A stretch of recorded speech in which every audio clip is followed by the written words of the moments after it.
Kami mohon tanggapannya pertama dari Pak Roy, yang kedua dari Pak Rismon. Silakan Pak Roy. Oke, baik, terima kasih. Jadi jelas ya teman-teman. Assalamualaikum warahmatullahi wabarakatuh.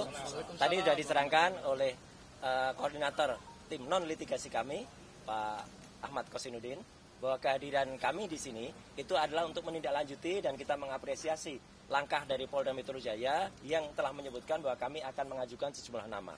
Sejumlah nama itu penting karena apa? Satu ya, misalnya ahli ITE.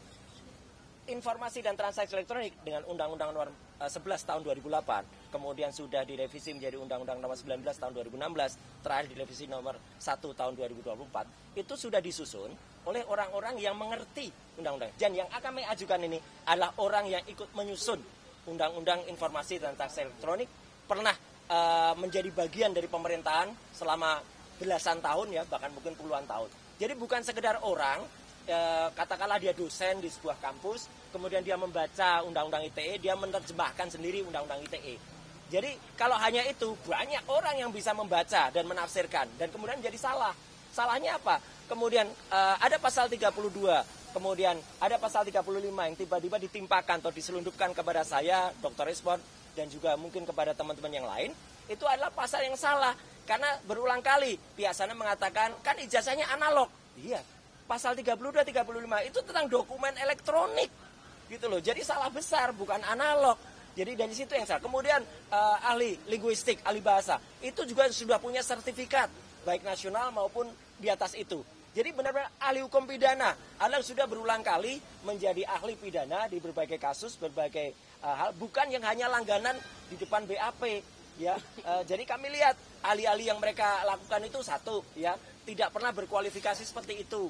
Hanya bisa membaca undang-undang, bukan pembuat undang-undang. Jadi nggak bisa dong menafsirkan undang-undang. Saya kebetulan yang membuat juga, tapi karena saya dalam hal ini yang diajukan statusnya menjadi tersangka, maka saya nggak bisa. Tapi yang di atas saya inilah orang yang bersama-sama saya dulu, ya, yang dulu ikut dan dia di sisi pemerintah, saya di sisi individu. Jadi saya kira itu ya clear apa agenda kita hari ini. Sekaligus juga kita mengajukan gelar perkara khusus untuk supaya apa? Kasus ini supaya terang benderang diketahui oleh masyarakat dan lainnya. Dan sekali lagi saya ingin menyampaikan terima kasih kami kepada semua pihak yang sudah ikut membantu membersamai ibu-ibu, mak-mak, teman-teman tokoh-tokoh aliansi independen ya, dan juga lawyer terutama yang di bawah koordinasi Pak Petrus Celestinus dan juga Pak Ahmad Kosinudin. Saya kira itu ya, mungkin akan disambung oleh Bang Rismon. Silakan. Oh, satu lagi dikit. Semalam ada satu acara, saya nggak nyebut TV-nya ya, yang ada seseorang yang tanpa kualifikasi yang jelas ya,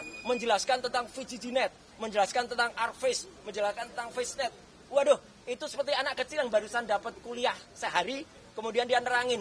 Dia nggak bisa nerangin kayak itu, kualifikasinya apa gitu loh. Dan pada acara lain sebelumnya, acara yang dipandu oleh Bang Karni, udah saya bantah itu semuanya. Hanya sayang semalam itu saya kebetulan ada kebetulan di TV lain gitu loh. Jadi jam yang sama, waktu yang sama, harusnya saya juga ada di situ kan, karena itu geser harinya bukan pada hari biasanya. Maka komitmen saya pada TV yang lain tersebut saya lakukan. Jadi jelas ya, kalau ada orang yang menerangkan tidak dengan kepandaiannya, tidak dengan keahliannya, lah itu sama aja omong. Dan satu lagi yang pasti, apapun ijazah yang tampilkan tetap tidak ada lintasan stempelnya. Semalam dia ditanya, lintasan stempelnya mana? Bingung lagi, ngomong kanan ngomong kiri. Silakan Dr. Rismon. Ya. Tentang apa ini, Bang? Ya, hari ini. Hari ini kami